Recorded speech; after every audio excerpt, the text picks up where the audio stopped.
Hi, I'm Xing. Today I will talk about the economic and political system of a business in an international world. I will choose Malaysia as my research country, and today's topic we will talk about the gambling industry in Malaysia. Now let's talk about the history of gambling industry. In 1952, Malaysia government established Lottery Act, which allows Malaysians to buy lottery from licensed operators. In 1971, Racing Act is published. Racing Act permits Malaysians to bet on physical horse racing. In 1970, Malaysia has developed casinos. One of the most largest casinos in the world, the Genting Road Reserve World Casino, was opened. At the past, gambling in Malaysia is an underground activity, and it is also illegal. Gambling is part dependence industry. At the past of few years, by the drive of humanity and cultures, people fall into gambling activities. However, government decided to legalize gambling for many reasons. As part dependencies, there are gambling history and gambling business experience that Malaysia knows. Nowadays, Malaysia has a complete law system called dual law system.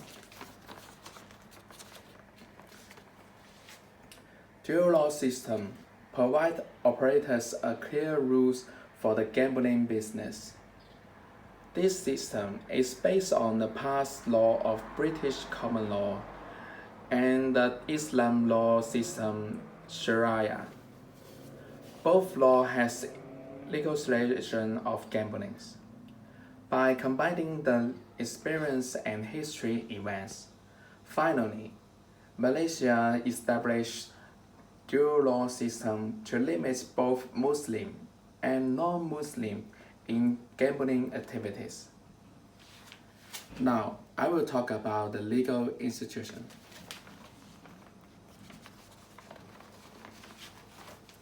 As I mentioned just now, dual law is the combination of Sharia laws and the British common law. It has an advantage that the most significant effect is increasing on Malaysia's economic. Because at the past few years, gambling is illegal. People can only gamble through underground activities. Thus, underground market has unknowable revenues, which the government cannot count. By legalized gambling, government can touch the unknowable revenue from the gambling activities. It is huge money because foreign sources of money take large parts of the revenues.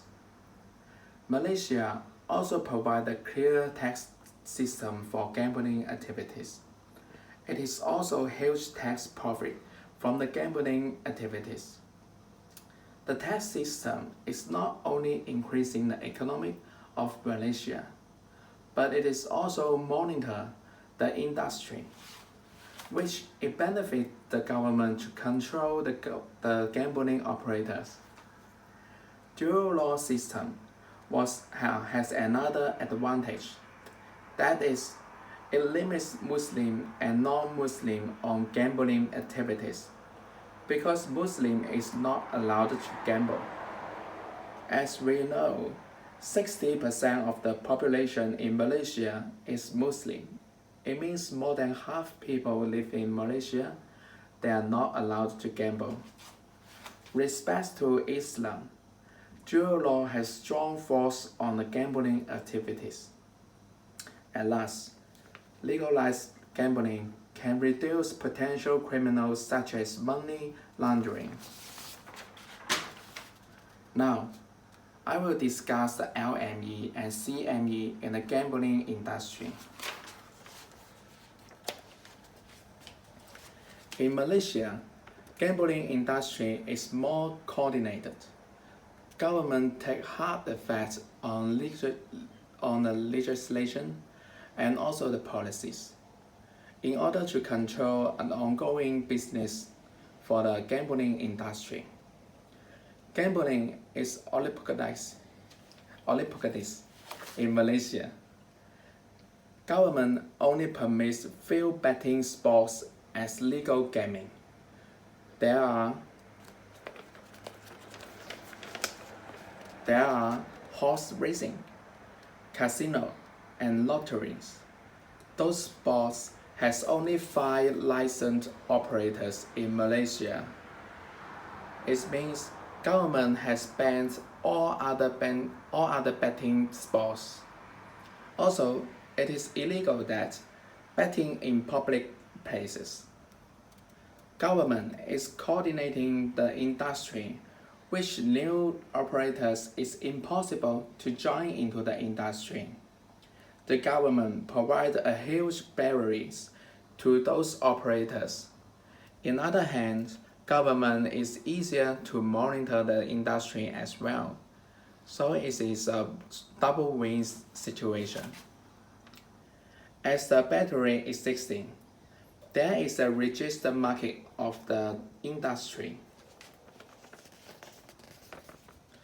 That there is a limited competition in the industry because there is only 3 ways to gamble, and all of these gamble, the sports, it only has 5 operators. And also, players can only bet on these groups.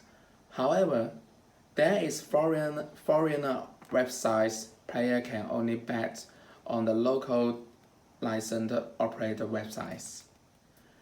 It prevents the money outflow to overseas.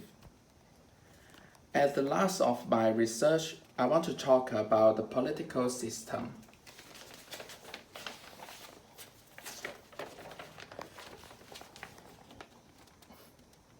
In gambling industry, there are 14% players are VIP players, who are the high spend players. They spend lots of money. It takes a huge part from the revenues. Malaysia casinos build VIP rooms and facilities to keep those VIP players to betting on them. However, in 2016, the industry economic slows down because China has taken action on corruption. In the 76% of the VIP players, they are Chinese source customers. As a result of China's anti-corruption drives, VIP players are rapidly decreased. Eventually, it affects the revenue of the industry because there is no more VIP players spending much money on that. So, the industry decided to change policy. They are aimed to shift betting from VIP players to mass market players.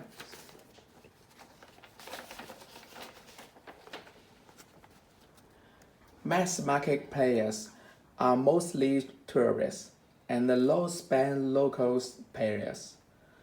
Genting Casino decided to close down VIP rooms and the facilities, and then they delivered new hotels and other entertainment for the tourists and also for the families. They attempted to attract a wider customer base. Nowadays, the Genting Casino has built a theme park as resorts that provide not only gambling activities, but also family entertainment facility to attract foreigner tourists in order to recover the economy. And this is my end of speech. Thank you.